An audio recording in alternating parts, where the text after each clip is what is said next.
what happened to blockchain? It's still important, isn't it? It seems like artificial intelligence is just taking, in fact, to quote 50 Cent, damn, homie, what happened? In high school, you were the man, and then now nobody's talking about you anymore. Or am I wrong? Am I getting this all wrong? Aderemi Lanre, he's the founder, chief visionary officer at Accendis. He's a blockchain specialist. He's here to make his case that blockchain is still very important, and it's all about AI. Aderemi, good morning to you. Thanks for joining us. Thank you very much. Am I wrong? Have we forgotten blockchain, or is it still here, or is AI the whole thing now? Can they be intertwined?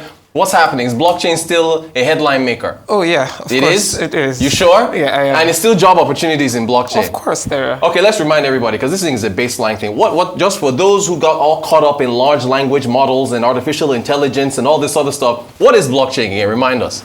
All right, so blockchain technology is I would want to say the normal. Speak your mind. feel free. Okay, you're not under pressure. Because usually when you go online to check for blockchain, you start hearing decentralized ledger technology and everything. You know, those plenty grammars usually confuse a lot of people, right? Yeah. But basically, blockchain is a model that helps you store records, to keep records in a decentralized manner such that it cannot be edited, duplicated, or destroyed. Okay. What are the practical applications for block? People have talked about real estates and buying land and making sure that if I buy this property, it's my name on the ledger. Or elections. We just had elections in the UK and talking about, you know, all this ballot snatching that goes on in Nigeria every time and INEC offices getting burned down. So what are the practical applications of blockchain for us here?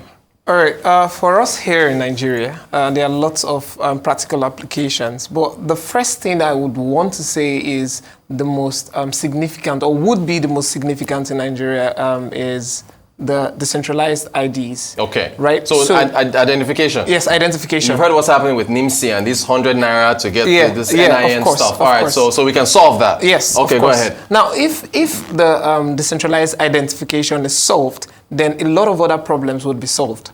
Like, for example, you talked about the elections, right? So imagine an election in Nigeria where you want to get your voter's card, right?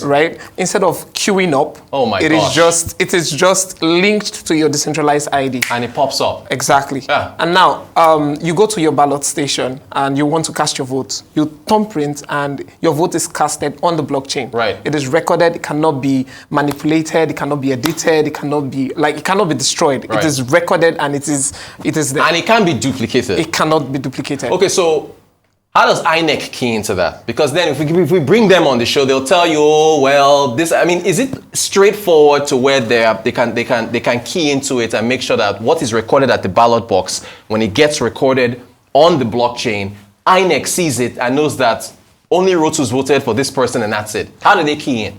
Okay, so there are different types of blockchains. Okay. There are public blockchains, there are private blockchains, there are consortium blockchains. Yeah. So for example, INEC, if they want to key into the blockchain technology, it's probably to build out a blockchain technology that is owned by INEC. Okay. Right? Still very open and everybody can see what's happening because that's one of the attributes of blockchain technology, the openness, right? So if they build that, and of course it's going to be live. So you key in your vote, it's recorded on the ledger. It cannot be destroyed. It cannot be duplicated. Yeah. It cannot be edited anymore. Right. So, it's recorded and it's sent up to the cloud. Right, and that's it. And that's it. Is that straightforward? Very straightforward.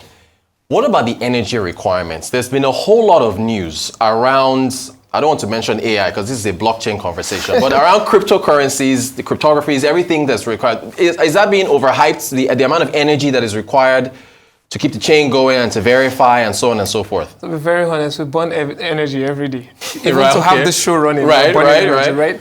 So, for example, the Bitcoin blockchain uses a lot of energy because of the kind of model it runs. Right? Bitcoin consensus runs a oh my God! I'm sorry. I'm gonna put you on TV, so there's a whole lot. There's a whole lot. Well, I think you're referring to the number of as far as the process and as far as the what is on the line. That, of course, is energy intensive, right? Okay, so proof of work. Proof of work. That's what you were going to say. That's what I was trying to got you. So proof of work is the one that consumes a lot of energy, right? Because miners all over the globe have to like stay on, try to solve complex transactions. And get rewarded for it. And get rewarded. That's the incentive, right? Yes, exactly. Okay, right? okay. So, but proof of stake is less, it consumes less energy, because for you to be able to be on that, like to earn from it, like to get the rewards, you have to just stake. There's no more a lot of work. So the consensus believes that because of your stake on the blockchain, you would want to act right. Yeah. And then there are different types of, there are new, like for example, Solana blockchain uses a proof of history. Okay. Right? So there are different blockchain consensus that do not consume as much energy as the Bitcoin blockchain. Gotcha. Yeah. All right, so what about, what about purchase of land? What about other practical? Yeah, of course. I mean, the primary use of blockchain, like I said, is to store verification. transaction. Yes, exactly. Yeah. So imagine if your land documents were like on the blockchain, right? And because it's on the blockchain, it cannot be altered. Anybody that wants to go and buy a piece of land in Ekpe can easily go to the blockchain and check and see if that piece of land already belongs to someone and if he's transacting with the right person. Yeah. So wait, in the same way that you said INEC would have to build for the elections, right?